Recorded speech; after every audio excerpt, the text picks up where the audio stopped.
Hey everybody, it's PJ from Karma Airguns. I've got with me on the bench today one of the brand new Karma Airguns EQ rifles. These are bullpup style rifles and they're available in 22, 25, and 30 cal. One of the challenges in developing a bullpup rifle is the trigger.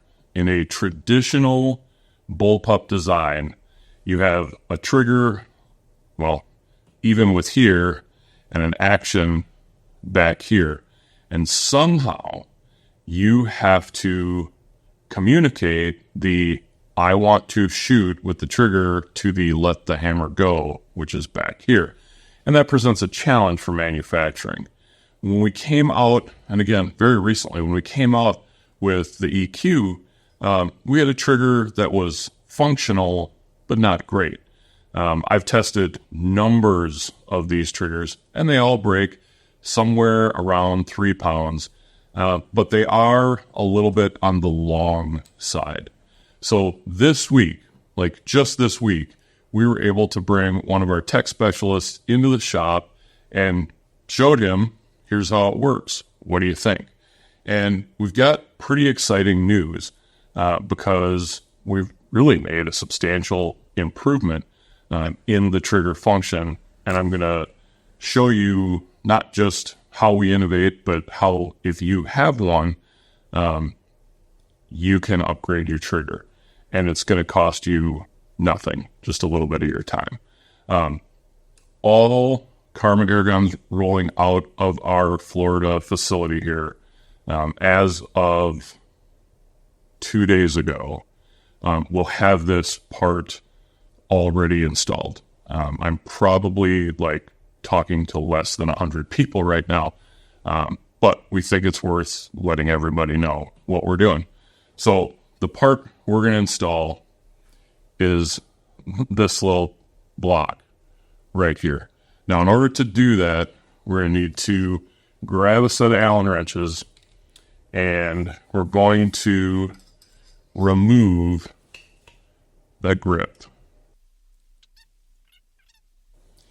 And then there is a little plate right there. So we're going to take that off. And both of these are using a 4mm Allen. Once you have that off, right in front of the trigger, through this hole, there's another little guy you need to take off. Get the right wrench. And that is a 2.5. That allows you to take the trigger guard off. And you'll see this gap behind the trigger right there. And that is where you're going to install this guy. And you'll notice it is rounded on one end and then flat on the other. The rounded part goes towards the rear of the gun. And it is intentionally tight because we want it to go in there. Let me talk first and push second. We want it to go in there and be snug. We don't want it rolling around. So what you'll see now is that block is in and flush. When you go to put it in, you may have to move the trigger around just a bit. There is we're looking right here, and there's a block in front of it, and if you pull the trigger, that pulls that forward, and what's happening is we're decreasing the space where that trigger can travel. If I was going to criticize the trigger, it's not heavy, but it is long and occasionally makes it difficult to predict where the break is, which throws some people off. So once you've got that in and flush, there is a screw. Oops.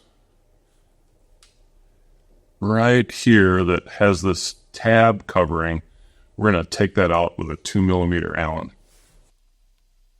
Don't lose the screw. And then, we need to put some pressure on this bar, which is not easy to do while you're holding the rifle up. So let me set it down. Once you get that, you can slide this tab forward and out. So once you have everything stripped down, this cover off, you can really start working on the adjustments. And this installation does make this a much more adjustable trigger. The first part that you're going to look at is right here in front of the magazine well. There is a 2mm Allen in a block. When you loosen that, what you can do is adjust where or the length, basically, of this rod. So that will help you adjust how much pre-travel you have. So I would recommend small adjustments and, try things as you go. It is possible to over adjust this. So basically, you can't cock the rifle anymore and you can't adjust it too far and you won't be able to pull the trigger and fire the rifle. So you just want to make sure you get, I usually take just a little bit off of it and then tighten that down. Let go. And then on the back side, right in there, it's actually down a little bit. There is another 2mm screw, and that allows you to adjust in or out how much travel there is before it actually pushes the sear. And again, it is possible to over adjust this. So small adjustments, see how you like it. Ultimately, you can really shorten up how much that trigger rolls. It's a big difference. So definitely worth an upgrade, worth doing. Once you have it set where you want it, you can reinstall this little plate back here.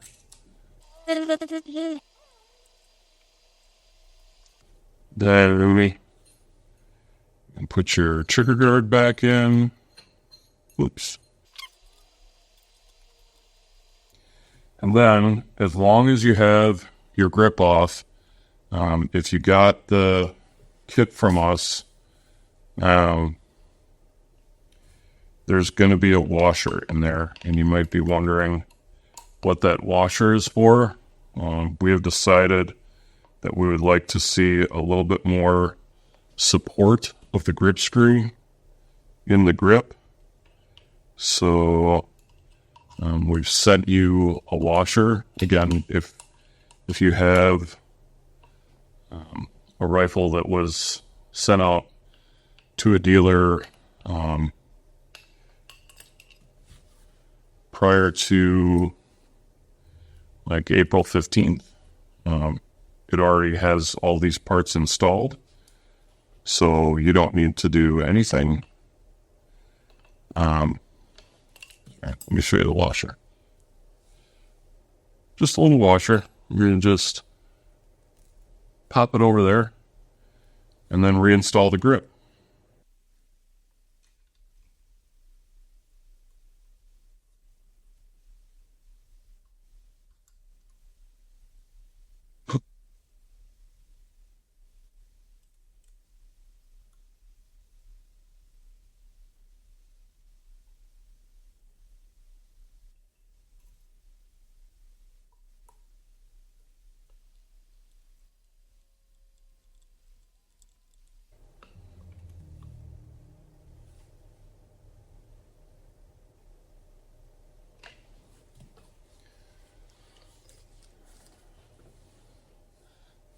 Okay, so got everything installed, put back together, ready to go.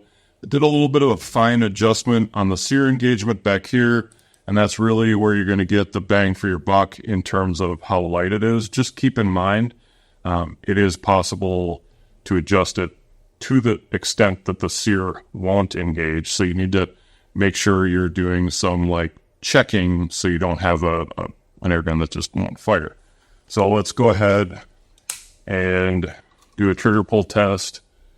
Ready to go.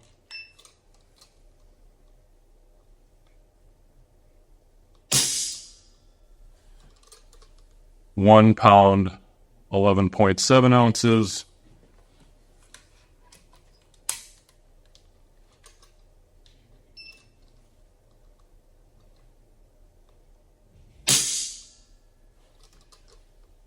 £1 pound, 12.5 ounces.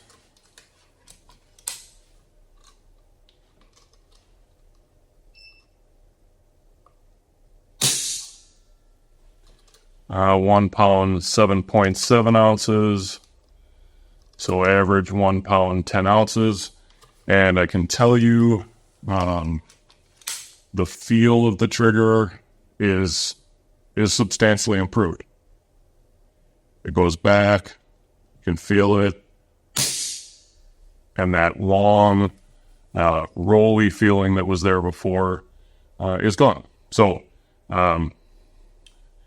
innovation and on-the-fly improvements, and from my perspective, the fact that if you let us know that you need these parts, we're going to send them to you or send them to your dealer, and your dealer can get them to you if you want to go back to your dealer and talk to them about it.